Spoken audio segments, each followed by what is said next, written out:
what is a green job. Spoiler alert, there's no clear-cut definition. Best part about green jobs is that you, as someone who's environmentally conscious or a sustainably minded person, you can make a position green. My name is Risa Suho. I go by she, they pronouns. I have my current full-time position as energy program specialist at HopeLink, doing electrification and weatherization for low-income households.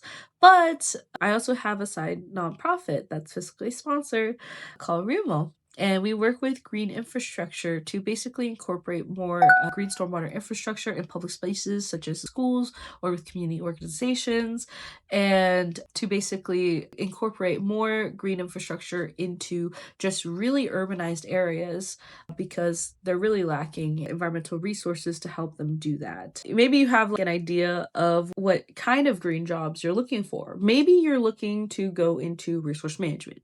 Maybe you're looking to go into sustainable business or ethical consumption within corporate. Or you're planning to go a pure traditional route of, hey, I would like to be like a park ranger. I'd like to be a master gardener, something of that nature. And you're looking to get the job. That's going to be hard in this market, but there are ways that you can put yourself at an advantage. So it depends on where you're starting from. So if you're starting from, let's say, high school, a good one to focus on is environmental clubs. So that's one, environmental clubs or community clubs that center around either community service or the environment, right? That's a good starting place to even find out whether this is the type of work that you want. Is the environment something that you really do care about? And is that something that you're taking a lot of interest in? Because one, your teachers and peers might have resources available that could connect you to opportunities, right? Sometimes some positions could start out as volunteer based, but then they escalate into a paid position, which is the goal. It's a great opportunity to learn foundations of what you're really interested in. What if you take a gardening club and you find out maybe I don't like dirt, right? Maybe I like a more scientific aspect of environmental work. That could be it. But if you're more focused on, you already know what you're interested in, I would still suggest taking classes or seeking community groups that have that focus. So you also reach like-minded people. Another one, I think the last one that I'm thinking about that's just a bit harder to do is getting internships or jobs to gain the skills that you need to get the positions that you want. Internships and jobs, especially in the environmental field, out off the cuff, could be a little hard to get because they're so specialized compared to other positions open to young adults, but they are out there. So a lot of parks and a lot of environmental spaces are actually under municipal management, either by your city or by your county or by your state. A good source to go to is those websites for your city, county, or state, because the most chances are they will be advertising positions for either a volunteer group or volunteer opportunities as individuals or internships.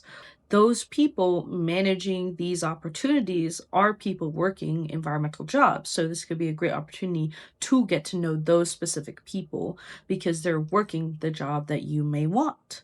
So I started the Clean Water Ambassadors internship through a suggestion in high school, and I was sitting in class in an environmental course, and basically there was like a green team that kind of came up. The outreach was their job, and they were just teaching us about some of the great things that locally they do for the Puget Sound because we live in Washington. And then they said, hey, you guys are teenagers. There's a specific position out there for youth interns. And they were talking about the Clean Water Ambassadors program, so they put up a QR code. And I basically just applied for it just very randomly. And I was just super lucky to get the position.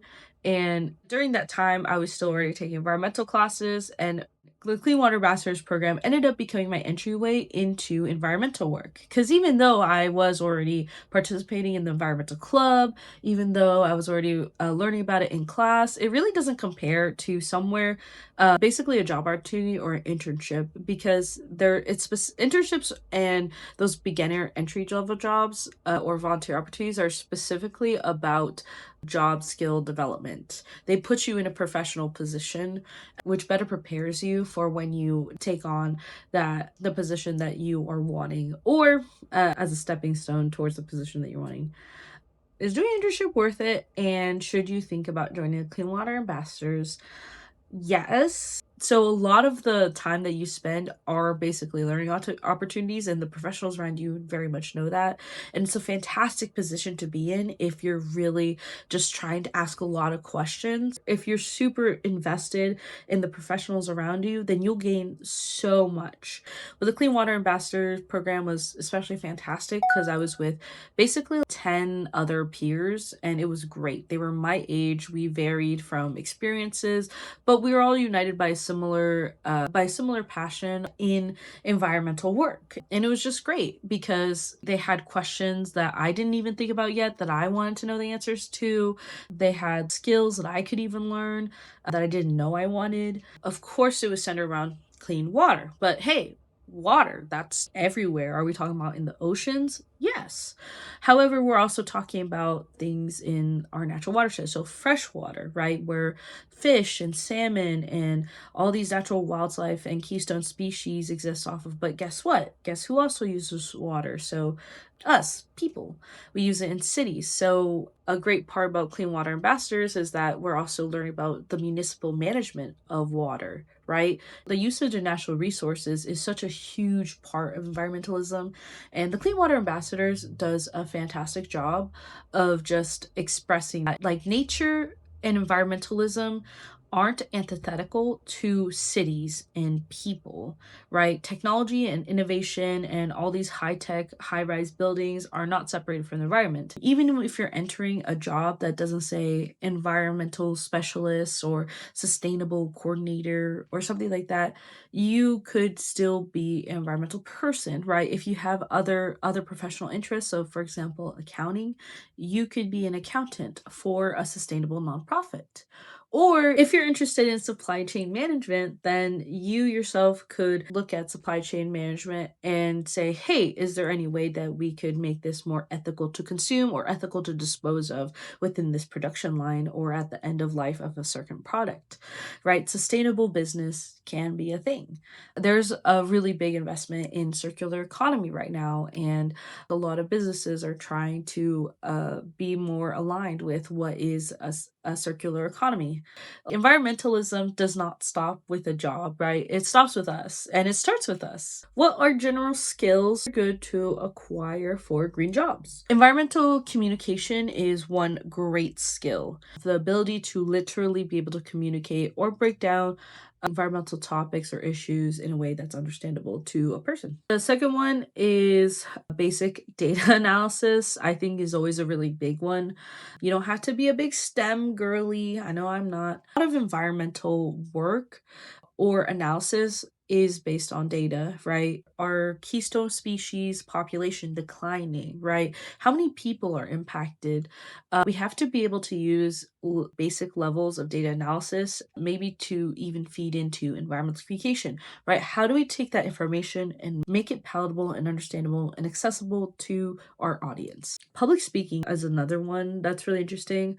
And that's because environmental work and sustainable work is inherently political, right? Not many, there are times where you encounter folks of a different opinion. There are times where you have to speak to an audience to persuade them to a certain action. There are times that you have to explain to people why things are happening a certain way that they are. And public speaking is a great skill to have. My environmental or my sustainable career journey is very weird. It was very wonky. When I started the Clean Water Ambassadors program, it was basically my first experience as anywhere into the sustainable career field. And I didn't know if I wanted to go water. I like drinking it, but who knows? So I basically branched out into a ton of different opportunities. I worked with green infrastructure for a while as another internship. I worked in solid waste management. I worked with a bunch of other nonprofits in environmental teaching and curriculum, communications, and eventually, I'm ending up. in my current position, I'm working with electrification and clean energy. And I think every experience has brought me something kind of new.